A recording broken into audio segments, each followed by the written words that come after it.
This episode is brought to you by Fox One. Watch all 104 matches of the FIFA World Cup live in 4K for just $19.99 a month with 3 days free. Build your own multi-view, choose up to 3 streams, and follow player spotlights. Stay on top of every moment with live stats, highlights, and instant replays. The FIFA World Cup, streaming live on Fox One. Offers are subject to change. See fox.com for complete terms and conditions. I understand why Trump is feeling celebratory. This weekend is his birthday, and he made it to 80 with a little help. According to the Washington Post, Trump saw 22 medical specialists at his most recent checkup, the most ever by a sitting president. No wonder I can't get a doctor's appointment. Half the medical profession is busy duct taping together the world's healthiest man.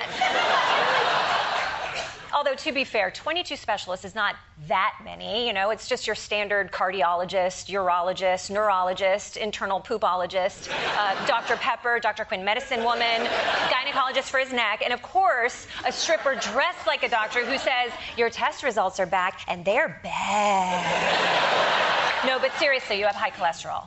But look. Riot. Hello and welcome to Quiet Riot Sunday School, our weekend roundup to Thursday's React. Hallelujah. Hallelujah. I'm Alex. And I'm Naomi. How are you, Alex? I'm all right, Naomi. I'm just very excited about this US-Iran peace deal. That's imminent. Any second about now. Yeah. What a joke. Someone calculated that this is the 39th time. In how long? The 39th time. Well, in this second phase, so it's in a couple of months, that he's posted that the deal is hours away, apparently. But why does the media react every time? I don't know. The boy who cried wolf didn't do it that many times. If you ever want to sound like a supervillain, a great way to do that is to threaten to seize Karg Island. Sounds like the line they make you read when you audition to be the voice of Skeletor. I will seize Karg Island. Was that good? Should I do it again? President Trump announced in a post on Truth Social today that he has canceled scheduled strikes on Iran due to ongoing peace talks and added that the time and place of a signing ceremony will be announced shortly. Okay, so last night you said you were going to bomb them. This afternoon you said you were going to invade and seize Karg Island. And now you're announcing a peace deal? You're like the boy who cried wolf if he also cried every other animal. Wolf, giraffe, platypus. I've just got back from Liverpool, where it was even colder and wetter than London. Oh, I love Liverpool. Liverpool. But yet still so charming. I just adore Liverpool. It has such a vibrancy and ambition for itself and such an outward-looking attitude. I just love it there. I absolutely love Liverpool.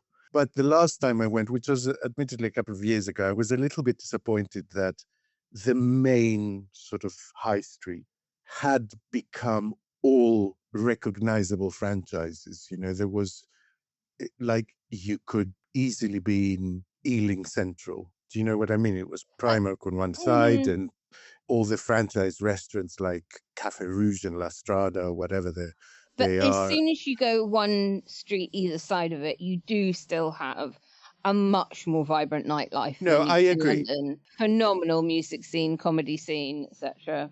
Yeah, but that core worries me because it kind of signals to me that they've put rents at a point that local businesses can't afford them.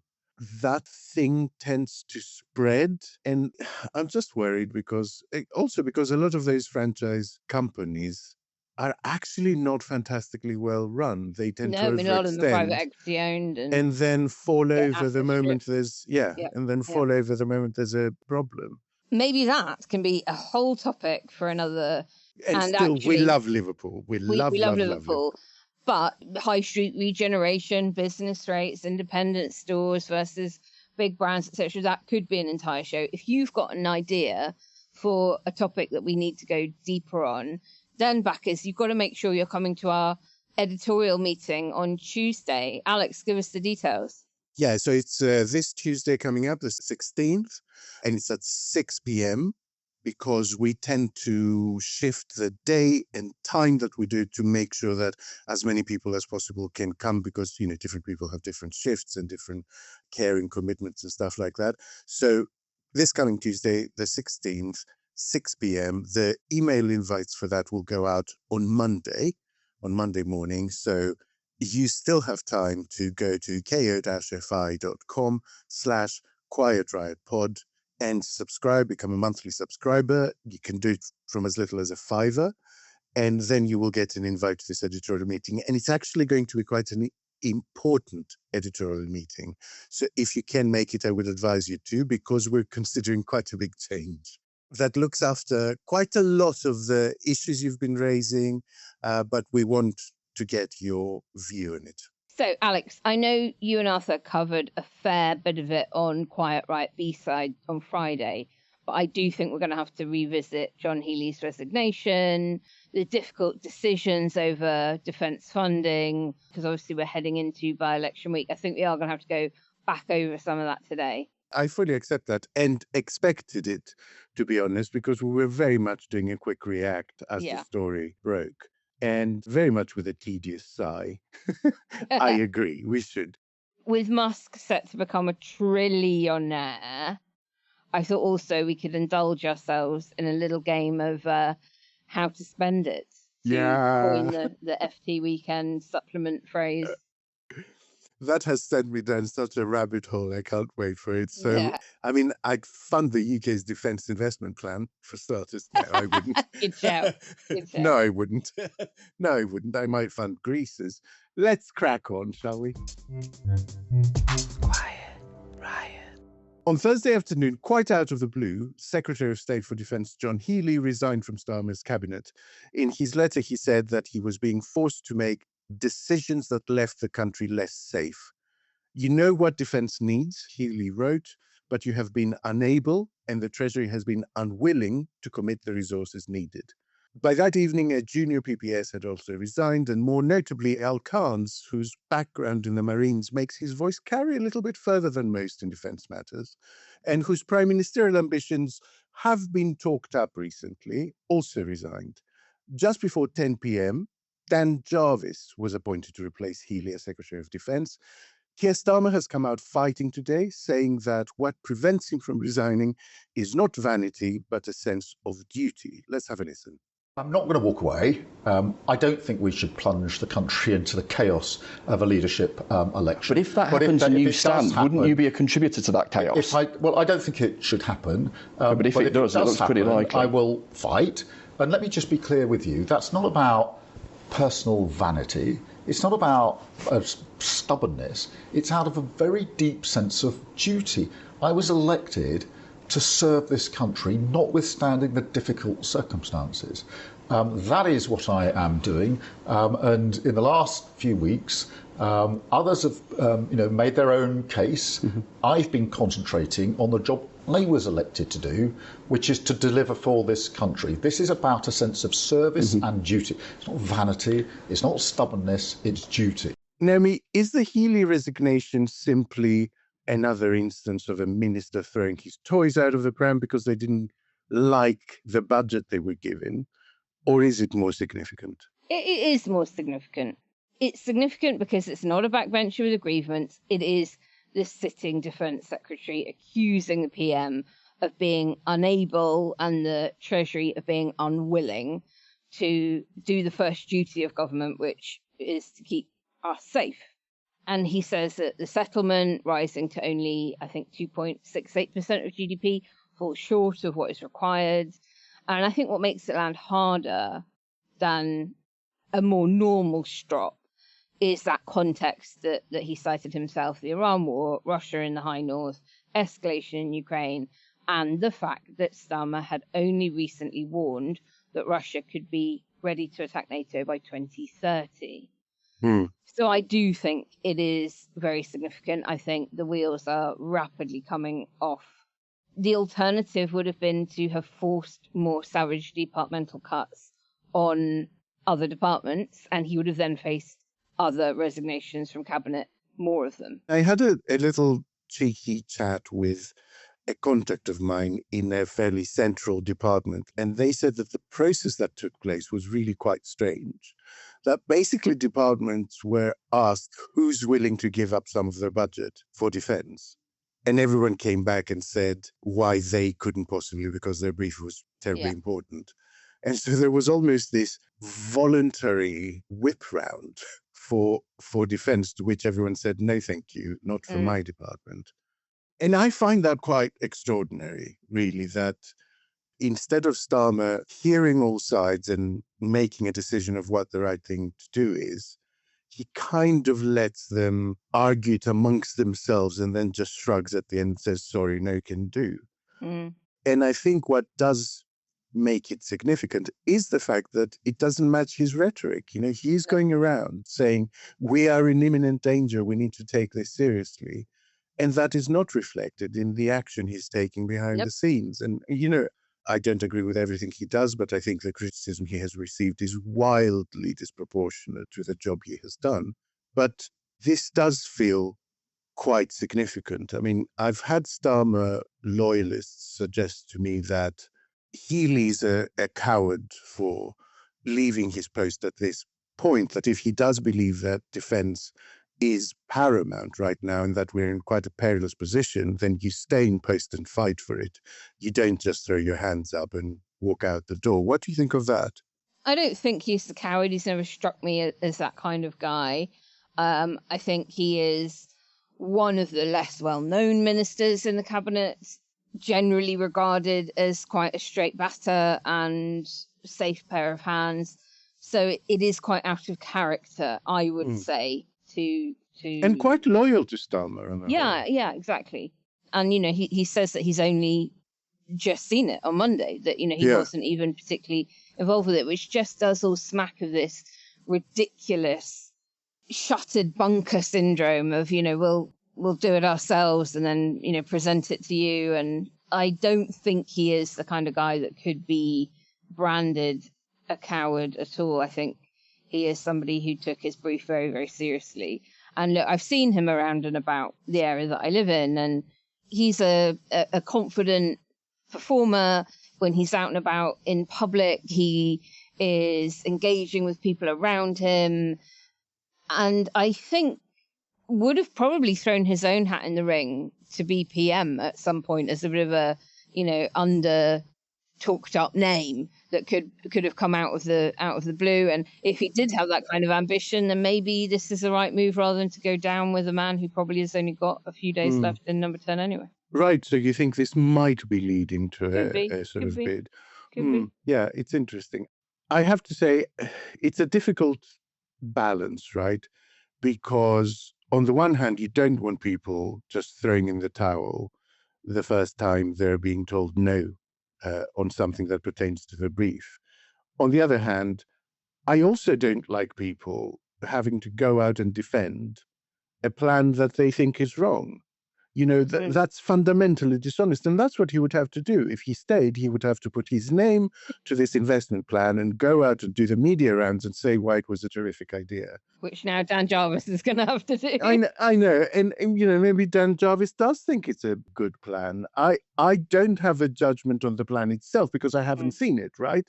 But it does strike me that someone who has spent 6 years on this brief and doesn't have a history of being a bit of a prima donna. No, not at all. You know, briefing behind the scenes or being disloyal. Exactly. This is very different to Streeting resigning as health secretary.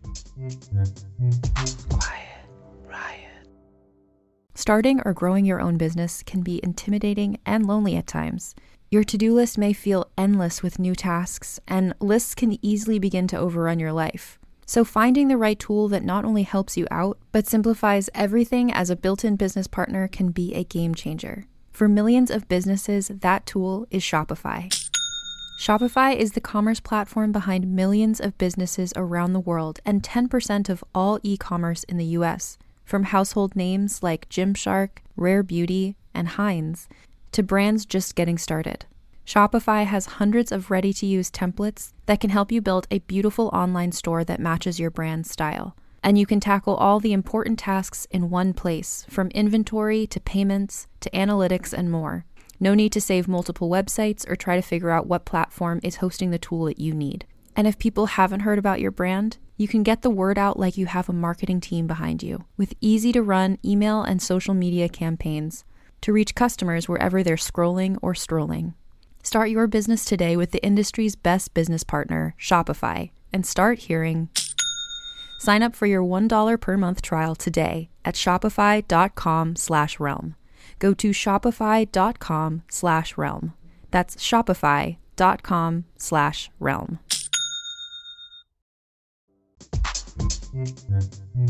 Quiet, Riot. I want to ask you something, Naomi, because I think what this resignation has done in a strange way is it has bypassed the more fundamental question, should more money go to defense? Everyone seems to be treating that as a given because basically America is stomping its feet and demanding it right now. But should more money go to defense? It seems to be something that no one is really asking. I have thoughts on this. Now, you're dead right. The key reason it's treated as a given is that the pressure isn't really coming from us. It's coming from Washington, with Trump repeatedly attacking NATO members for not paying their way, renewing threats to pull the US out of the alliance altogether. And that has made spending politically unavoidable, and is why Starmer has signed Britain up to those higher targets I mentioned earlier, raising defence spending to 3.5% of GDP by 2035. And so the whole funding route is coming to a head precisely because the government now has to set out how it will pay for that before the very imminent NATO summit in July. So this is where I would push back on the consensus, because the honest answer is that it is extremely difficult, particularly when the government has so boxed itself in. They will not raise taxes meaningfully. They will not revisit membership of the EU, and they do not have the political capital to survive deeper austerity. So the money has to come from somewhere. Problem is, it doesn't really exist. But I think there is also a deeper problem, which is that money is only useful if you're buying the right thing. And the brutal truth is that generals almost always want to fund the last war rather than the one that's coming in. And we've crossed a genuine threshold on that. So I was looking at the New Scientist earlier, and they had a piece out, we can leave a link in the show notes, from the 10th of June, admitting that 2 years ago, a fully autonomous drone with no human in the loop at all was used to find and kill soldiers for the first time. And the test produced confirmed casualties. So there were quadcopters, I think they're called, and they're programmed to fly many kilometers into the front. And then they switch into what they call Terminator mode and have AI search for and strike targets with a zero video feed, no human operator at all. And the people that have made them say simply that everything the drone sees will be killed. And that is the war that is arriving. Software deciding who lives and who dies for a few £1,000 per unit. And Al Khan, who we mentioned earlier, former Royal Marine, knows what he's talking about. He mentions all of this on his way out in his resignation letter. And he warned that the character of conflict is changing faster than our procurement can keep pace with, and that we're still buying capability for the last war, platforms that cost billions and can be defeated by a system that costs a few £1,000s. So my answer to wrap up is yes to more money, but with the really big caveat that A, we're being pushed into it by Trump, that we've committed to it on paper. And if the billions we do find go on prestige hardware when our adversaries field cheap autonomous swarms, we will have spent a fortune arming ourselves beautifully for a war that does not exist anymore. Can I ask you something else that's rather struck me? That it seems now embedded in this debate, we have the automatic juxtaposition of defense and welfare. Yeah. As if those are the only two areas of expenditure in government, as if there is no other way of raising funds, importantly. So it's as if you have a fixed pie that simply consists of defense and welfare, and what doesn't go to one can go to the other. You know, I mean, welfare is obviously a big chunk of the budget. The biggest chunk of it is pensions. Pensions, yeah. And those are, of course, excluded from that debate. But health gets an enormous amount of money, as does education. Transport gets almost as much as defense. Industry, agriculture gets as much as defense, or nearly. Debt interest payments are almost twice as much as defense. And yet the only mention always is, we need to cut welfare in order to fund defense.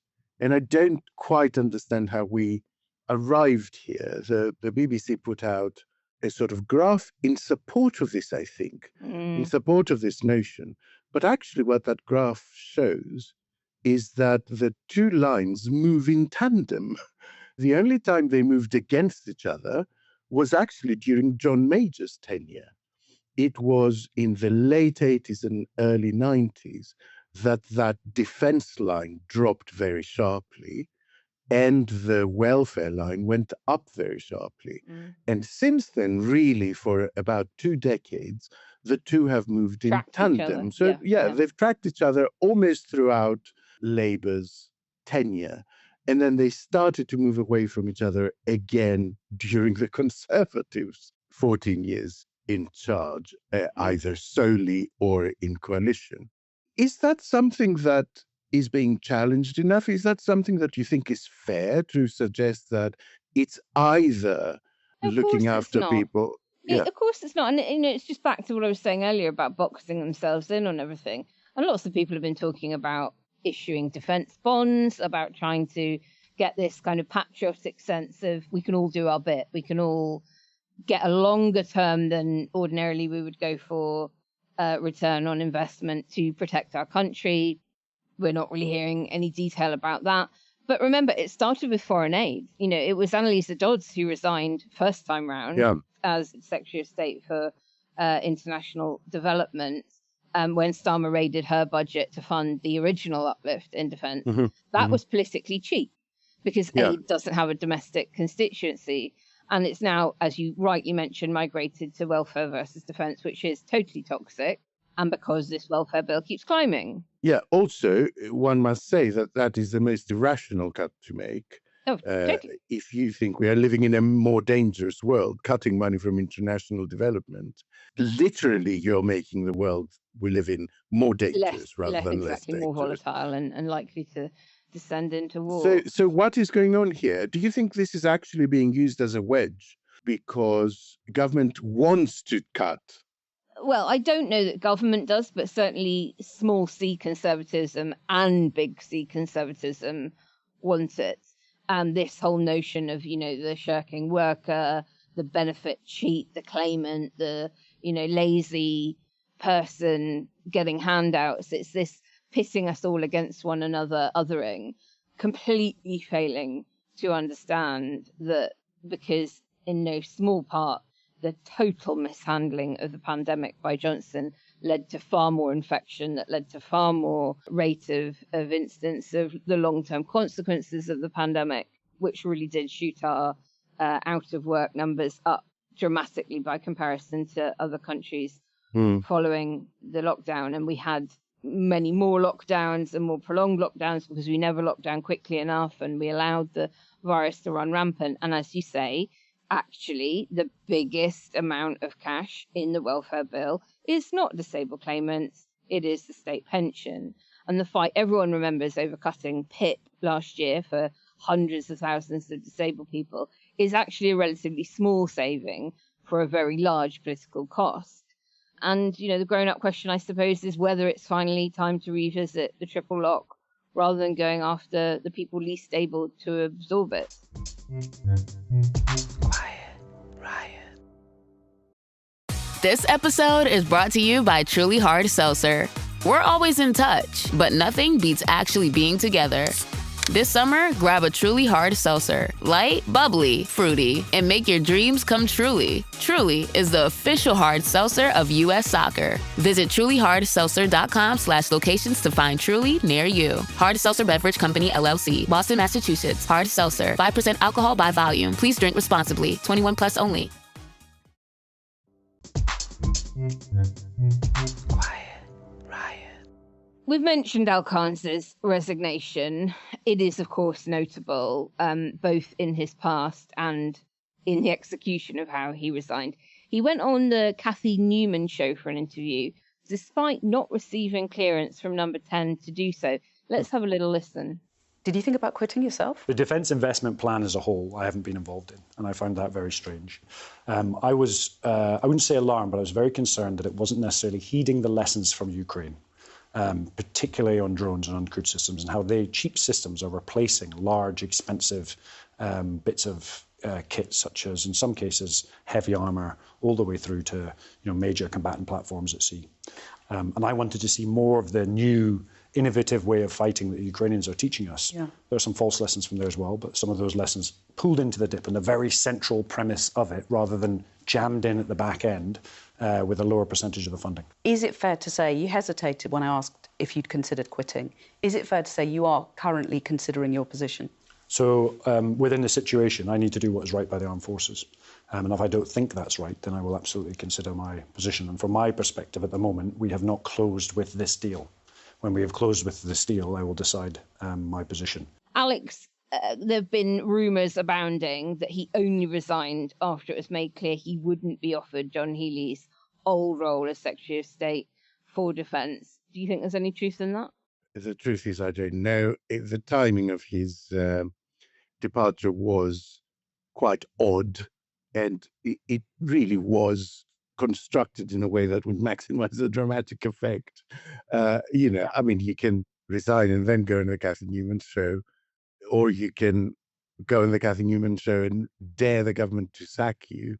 But to go on the Cathy Newman show and then resign half an hour and say that, I will assess whether the investment plan is good enough and then I'll decide.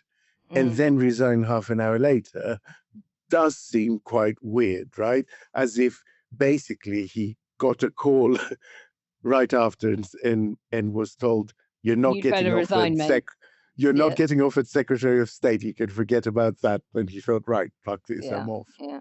I don't know, because I don't know the guy. I don't know how he thinks. I don't have a radar for him, and he doesn't have a record long enough to kind of get a feel for the kind of politician he is. His main selling point is that he's not a politician, but his actions say that he's quite a smart operator, I think. I don't think his letter read like the letter of a man denied promotion. Like, it is detailed in its argument about procurement and inadequate investment, and that coming from someone with genuine military authority. So I don't know, I don't know him, and I don't know that we've got enough to go on other than what's before us, but my sniff of that letter wasn't snub. Yeah, but it was also obviously pre-written. It was too detailed a letter and contained far too detailed a critique to have been penned in the half an hour between him going on Sky News and resigning. So it was obviously already written. He obviously already thought all this stuff. So what was keeping him from resigning straight after Healey? That's the question, I guess. Yeah. Right. Yeah. Anyway, 9 ministers have resigned in the space of a month. Shall I challenge you to name them? Oh my God. Shit. Okay. Okay, well, obviously we've had Wes Streeting. Correct, that's the first one. Then, oh my God, wait. I'm going to 12th of May. 12th of May. 12th of May, so that's just after local elections. Miata Fambula. Yeah, same day. Oh God, yes, there was the other one. Jess Phillips. Jess Phillips, yeah. And then you have Zubir Ahmed. Okay, no, I wouldn't have got that one. You had PPS. No, the same day. They not PPSs. I'm not including PPSs. Just ministers. So it was Miata Fambula, Jess Phillips, Zubir Ahmed. Then came Wes Streeting, and now John Healey and Al-Khan. That makes the 6th. Yeah. I think the Starmer administration is showing quite surprising flint in the face of this. Like, one might even argue a kind of more ruthless and bitchy side. Like the letter accepting Healey's resignation was not a warm letter. And he's a personal friend of Starmer's and has served in his shadow cabinet and then cabinet for 6 years. So it was quite notable that there wasn't really a paragraph at the start that thanked him. As is It's been an honour usual to serve.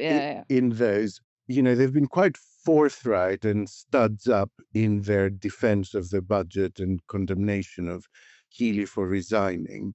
And it seems to me that these characteristics seem to surface only in internal battles of the government. They're never taken to their true political opponents. We never see this side of this administration when they're dealing with Farage. I completely agree. I think it's one of the most revealing things about Starmer. When faced with his own party, he can suddenly be decisive.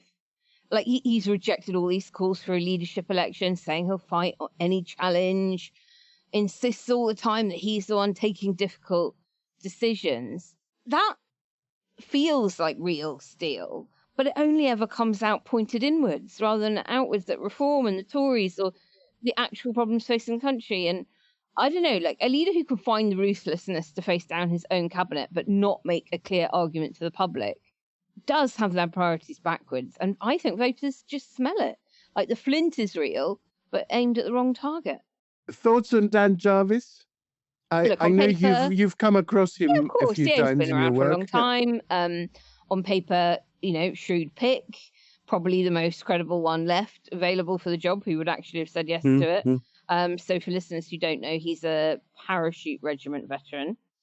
I interviewed him 3 years ago when his book came out, and he's incredibly personable, very straightforward person, very easy to get along with, I guess. He's the sort of person that you would very easily see yourself having a pint with. But his politics are very, I guess, Blairite is a fair label, isn't it? Yeah, probably. And now he's got to defend the numbers that his predecessor chose to resign over rather than defend. So his first job is going to be standing at that dispatch box and arguing for a number that 2 other qualified men have called inadequate. But I think, he is respected enough to buy the government some quiet, some time.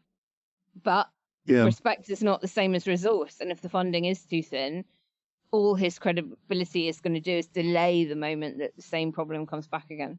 Yeah, and of course, by-election next week. I mean, some have said, which I thought was an interesting point, that they've suggested that Healey resigning now is timed to basically force Burnham to make a bigger commitment to defense, flush out what his strategy and priorities are, if that makes sense. Make it a topic in this leadership election where it might not have been before, because everyone would have agreed that, defense is very important, as they've been doing for months now, while not funding it.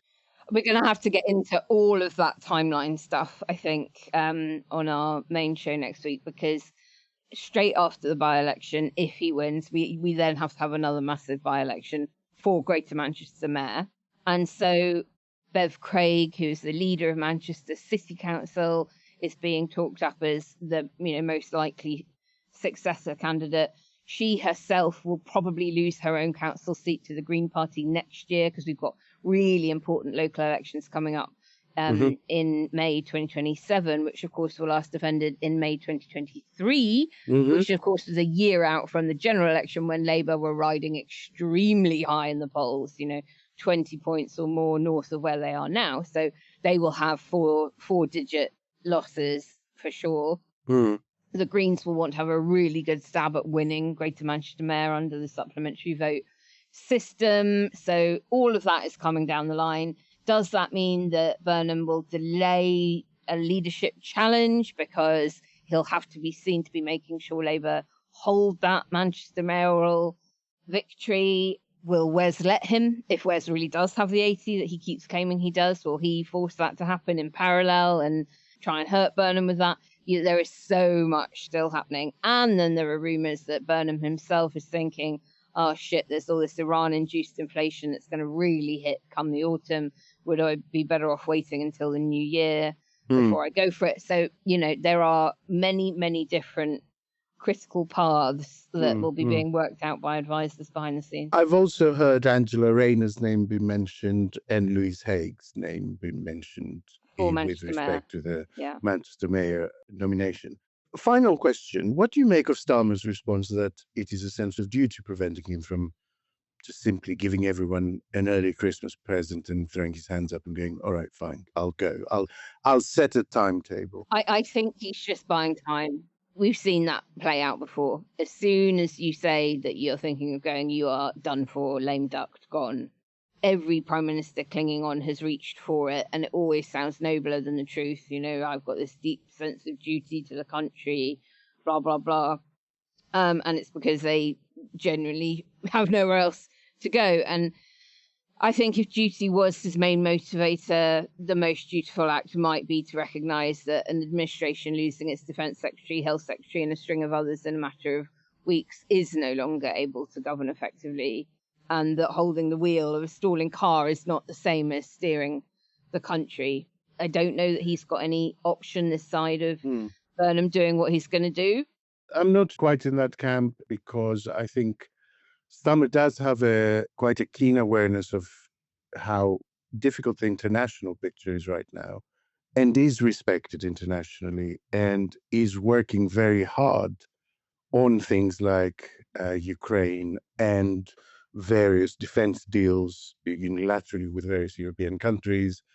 And to say I'm going would sap him of power on that stage as well. I fully accept what you're saying about the national stage, but on the international stage as well, it would make him an irrelevance. I mean, and he already is. Yeah, I don't think he is. Well, no, I mean, he is when it comes to Europe. I mean, we don't have a date for the summit. It should have happened in June. It's now potentially not even going to happen in July. And Europe are getting very, very, bored of waiting to see who it is they're going to be negotiating with. So I think we're already seeing delays on the international stage because of the domestic. Yeah, I don't know that, that may be what they're projecting, but I don't know that the European Commission are unaccustomed to dealing with political change at the domestic level and not knowing, who the next person they're dealing with. They involve several member states that have elections at times every 6 months. So I think that's an over elaborated point. Well, it is the point they're making, whether it's true or not. Sure. They're making it. And so, and he will be hearing that. Yeah, because, they would rather basically the change happened and they had a more stable partnership that they were beginning to build, as many people would want many people would want the uncertainty to be over in one way or another. There are two differences. One, when you make the equivalence with other member states having, moments, well, generally they're having them at an election time, which is a known time and gives you a more concrete timeline to conclude negotiations by if you're concerned about how the outcome of that next election will go. And secondly, they're in the tent. Sure. They're in the union and we're not. So there is that consistency, regardless of who leads the next country. Very few agitators within member states are directly calling for that country to, sever its relationship with Brussels. So I do think it's a little bit different. And I genuinely do think it is having a big damping effect on us inking various deals that we were meant to be doing as part of the next summit. I'm not saying that it's not genuine. I'm just saying that it's not something that's unknown on the international stage, to have periods of uncertainty and volatility in countries that you're trying to do deals with. It happens, and they're very experienced on that side of things. I mean, my difficulty was that I listened to that Starmer statement and I picked up, it is the first time I've picked up a note of vanity when he sits there as a constitutional lawyer and says that I was elected to be prime minister. He must know that's not right. And this is another thing that I've been thinking about it all, because I went through all of this in 2014 with Clegg, and I was trying to convince Lib Dems to move against him, get rid of him before the 2015 general election, or face wipeout. And he nearly went. And one of the main reasons he didn't was because of the people who owed him their career. Mostly I'm referencing special advisors who were on, £100,000 plus salaries, convincing him to stay. Because for them, it was better to have another year earning that much money than not, even if it meant that they'd lose that job in a year's time. And I am sure that Starmer is getting all of that rhetoric in his ear. Oh, Prime Minister, you turned the Labour Party around. You led us to a historic victory. The country so wanted you. And when you are in a gilded chamber, for security reasons, if nothing else, but also because of your time commitments, just so divorced from the national conversation that people are having on the doorsteps and with each other and in WhatsApp groups and in the, multimedia channels they're consuming. I guess you could just, believe a lot of that stuff that your advisors around you are telling you, and failing to acknowledge that they're saying it for their own situation rather than what's best for you. I just found it very peculiar. I found it peculiar when Boris Johnson was saying it, because that's not how our electoral system works. You only represent your constituency. That's it. Yeah. And he had a much more cogent claim that it was his personal brand, actually, that carried the Conservatives through that 2019 election. So he was as close to a presidential figure as you could imagine. I think Starmer has no such claim. The Labour Party in itself, was elected effectively because people were fed up with the Conservatives, let alone because of the personal qualities of their leader. Now, his personal qualities were key in making the Labour Party, I think, a palatable option for enough people for that to happen, and he deserves full credit for that. But for him to sit there and say that I was elected to lead this country, and it's like, no, you weren't actually. I'm sorry, you weren't. And I say that as someone who likes Starmer. For a constitutional lawyer to sit there and say that is plain wrong, and I think betrays a sense of desperation, to be honest. And you'll fail to find any journalist pointing it out. Quiet Riot. I wrote a little song to remind you, Choice Hotels gets you more of the experiences you value. The Cambria Hotel's got it all. A rooftop bar, have a ball. Cocktails up here feel just right. Is Cambria amazing? All right. Bring a date, your team, or even your mom. Book direct at choicehotels.com. See you on the roof. Quiet Riot. So just over a couple of hours ago now, the largest stock market flotation in history happened. SpaceX launched on the Nasdaq. Only 4% of shares, but already valuing the company as one of the most valuable in the world, in fact. Paul Kelso, our correspondent, is here now, keeping an eye on the live price, Paul. But the trillion-dollar question is Elon Musk a trillionaire? By our calculations, we think he is. So what we're looking at here, this is the live price from the Nasdaq of SpaceX. Two things going on. We've got the biggest float in stock market history, and we've got this race to be the first 12-0 man. Musk was 20 billion short of that. Our calculations are that this 20% plus increase in the share price is enough to make him a trillionaire. It's a phenomenal amount of money. He was already the richest on earth. He's now got, he now needs 12 zeros to count his net worth. I couldn't even get beyond a few zeros myself. But there we are. This was SpaceX HQ in Texas as the flotation happened earlier on. And I'm sure they're really popping the corks now. Now, switch on the news at the moment, and you cannot avoid the pathological filleting of Elon Musk on the verge of becoming the world's first trillionaire after SpaceX went public on the Nasdaq. Nary a mention of his racist, fascist politics, not even the usual controversial personality footnote, nor any real inquiry into what many are saying are very unusual features of the flotation, acting to inflate its price, or the fact that he is keeping 40% of the stock but over 80% of the voting rights. It seems that wanting to be a part of a moment in history makes most journalists just want to break out the bunting, even if that moment in history is the beheading of Anne Boleyn or the assassination of the Archduke Franz Ferdinand. at least I was there. But quite beyond the sheer obscenity of this Nazi-saluting, transphobic, misogynist, racist oligarch becoming a trillionaire, what is receiving less attention is the sheer obscenity of anyone becoming a trillionaire in a world where millions are dying for lack of food or basic medical care. So, what would you do with $1 trillion? Elon Musk came to the United States from South Africa in 1995, the son of a humble emerald mine owner, and he is so grateful to this country that allowed him to become a trillionaire.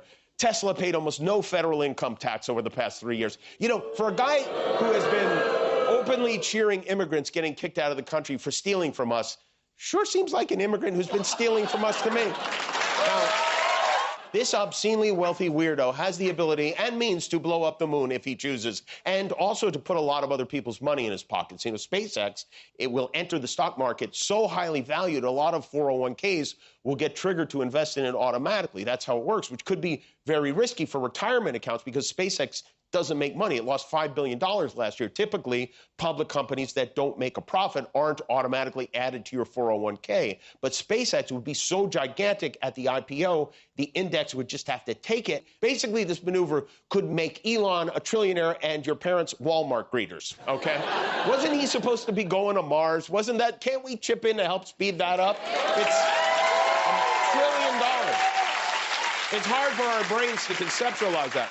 I mean, we know $1 trillion is a number, but it's so large. You can't, the same way we can't fathom it. The same way we know, like, Elon has a lot of kids, but we can't fathom him getting laid, right? So let me try to illustrate. Naomi, as a resident recovering accountant, can you find a simple way of describing such an incomprehensibly vast amount of money in a way that people can understand? I mean, your brain just fries when you hear the word trillion. And you file it under very big number. The same drawer that I would put a billion or a squillion in, I suppose. So if we do it in time, I think that helps. If you spent £1,000 every single day, right, it would take you about 2,700 years to get through a billion. Okay? So to get through $1 trillion at the same rate, you would be spending £1,000 a day for 2.7 million years. Oh, Christ. Right? Which means you would have to start spending in the Stone Age. That's before the species that we are of Homo sapiens existed, and you would still be at the till today. Right, another way, 1 billion seconds is 32 years. 1 trillion seconds is nearly 32,000 years. So the difference between a billionaire and a trillionaire is, it's like the difference between a man who has lived since, I don't know, like the early 1990s and someone who's been shopping since the last ice age. Wow. Does that help? Yeah. I mean, yeah. No, it doesn't. I mean, you know, it just makes it even more incomprehensible and obscene. You know, it is obscene. It's obscene. It's the only word I can use. So, what would you do with it, Naomi? I have a list. I have a list. Of course you do. And it's gloriously petty. Okay. Except for the first one. So first, I'm going to spend $1 billion on proper research into ME and long COVID. Fix that, and you'll help bring down that welfare bill we mentioned earlier. Next, I'm abolishing the House of Lords, and I'm going to rehouse all 800 of them in a single very nice travel lodge. Hang on, how are you doing that with just money? Well, with that much money, you can buy anyone off to do anything, right? So they can revise legislation over their continental breakfast. I knew it. I knew you were like this in secret. Then I buy back every public utility we've sold off, purely so I can experience the novelty of a water company that isn't going to pour raw shit into the sea as a business model. After that, I'm going to spend it on a singular written constitution that I'm going to have professionally laminated, right? Excellent. So that the next time a prime minister fancies proroguing parliament, he has to get past the laminate. But, look, people say I dream too small, but I codified a constitution and a functioning sewer system. And laminated I it. think they are two of the most romantic things an accountant can wish for. Then I'm going to build actual council houses. I want to buy up every empty investment flat being held as a spreadsheet entry by a shell company in the Cayman Islands, and I'm going to fill them with nurses. And then just to really frighten people, I'm going to make it really boring. There's going to be no ribbon cutting, no branding, no vision, just the keys handed over to the people who live there. And then finally, and this is obviously one of my favorite ones, I would spend it on rejoining the EU, and I'm going to do it in such a petty way. No negotiation. I'm going to buy our way back in, just hand over a check to Ursula von der Leyen. And I'm going to pay the membership fee of every other country for a decade, so none of them can complain about the cost of being a member of the EU. And then I'm going to use the leftover, I don't know, what it'll be, a few $100 billion, to build a high-speed rail network between every major city in the UK and Paris and Brussels and Berlin. So people will forget we ever left. We'll rename it the I Told You So Express. And all of that is still cheaper than Brexit. You really are quite a little dictator underneath, aren't you? Benevolent dictator. If everybody wasn't so awful, I wouldn't have to be a fascist. I love the idea of Ursula walking into your office and you're like, right, how much? What about you? What are you going to spend it on? Interestingly, I had the buy back all utilities on my list as well. Oh. So shall I give you the Google AI overview first of all? Sure, okay. To maximize the good done with $1 trillion, you should target high-leverage systemic global challenges. Economics and philanthropy experts suggest focusing on evidence-backed, scalable interventions rather than attempting to fix isolated issues.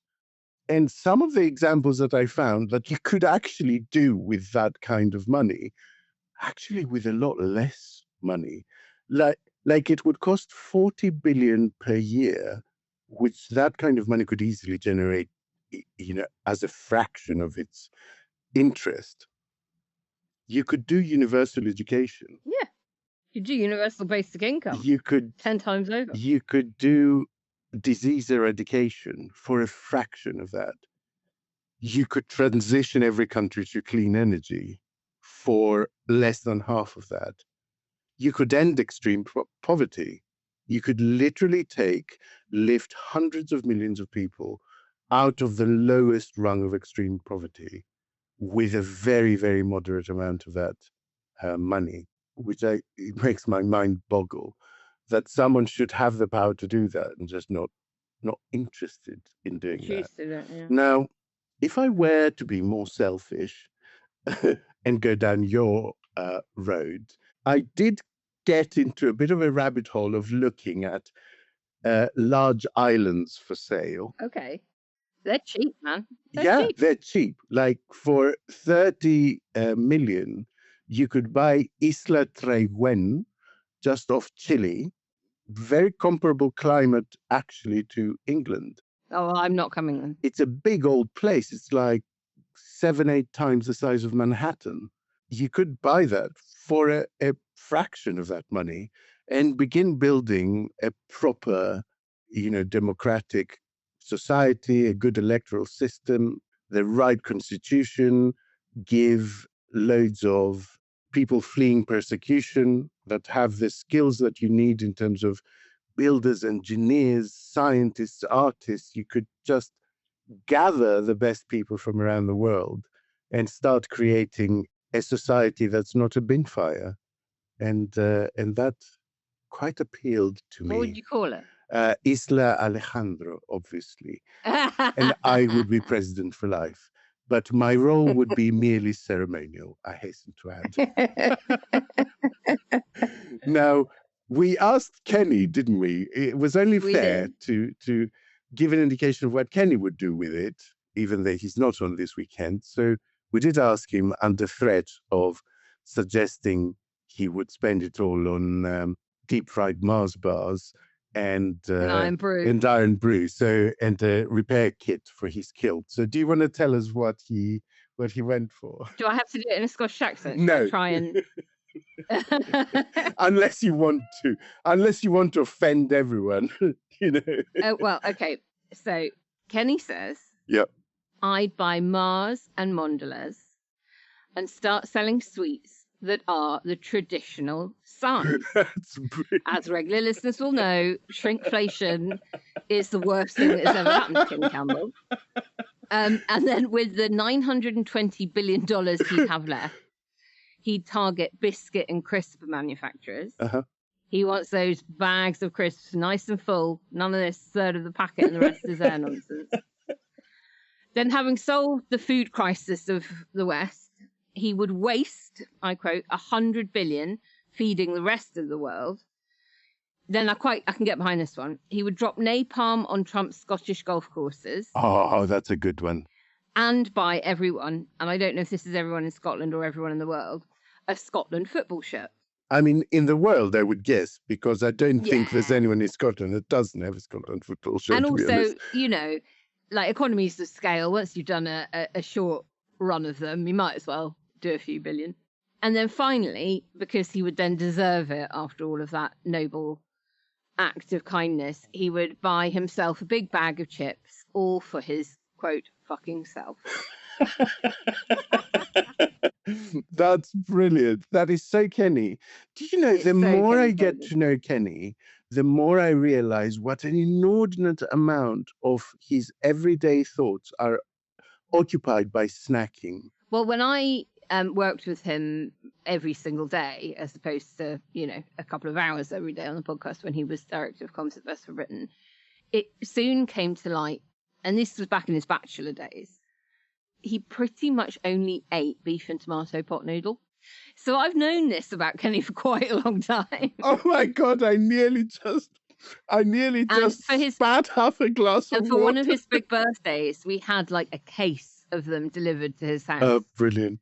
Like 100 beef and tomato pot noodle. That's fabulous. How many beef and tomato pot noodles can you buy for $1 trillion? Quite a few. And that, my darling, is more than enough for today, I think. Listeners, thank you ever so much for joining us again this weekend. And we are very, very much looking forward to our little online editorial meeting on Tuesday evening to see your gorgeous faces and hear your brilliant ideas. It is not too late to sign up to be there. Just head over to ko-fi.com/Quiet Riot Pod before midnight tonight. That's Sunday for a $5 a month or more. And Kenny will ping you a link and an invite on Monday. We'll be back on Thursday with the main show and on Friday with a post-Makerfield B-side. So until then, stay calm, stay happy, and stay rioting. Just quietly. We love you more than pot noodles. That's not true. Bye. Bye.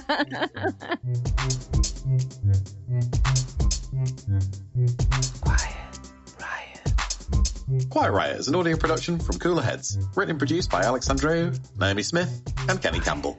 Music by Mariana Sangeeta, artwork by Simona Ganello, and edited by me, Alex Reese. Quiet Riot. 80. Trump's so old, they're going to start adding dinosaurs to his cognitive test. I'm just afraid that at this age, Trump will start just saying things without a filter. Yeah, it's his 80th birthday, and get this, for his birthday wish, Trump said, peace for the world. Trump was like, I don't want anyone to fight, and then went back to building a giant boxing ring in the front of the White House. President Trump is hosting a UFC fight on the White House lawn. Trump is the only 80-year-old yelling, get on my lawn. Yeah, Trump's birthday is this Sunday, and this is nice. He's already gotten a bunch of birthday cards, and we got a hold of them here on the show. Check these out. First up, this one's from Melania. It says, wow, another year has passed. Open it up and says, since I've seen you. Well, you haven't seen. This next one's from Don Jr. It says, I'll be at your birthday party. Open up, says, hopefully you can be at my next wedding. Here's one from Joe Biden. It says, happy 80th birthday. Open it up, it says, who's sleepy now, bish?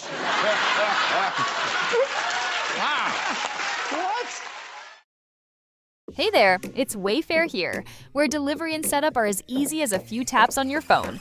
You're relaxing in an old hammock, scrolling Wayfair's app, when you spot it, a brand new patio set. Next thing you know, Wayfair delivers it right to your patio and sets it up. Oh, you need a new grill too?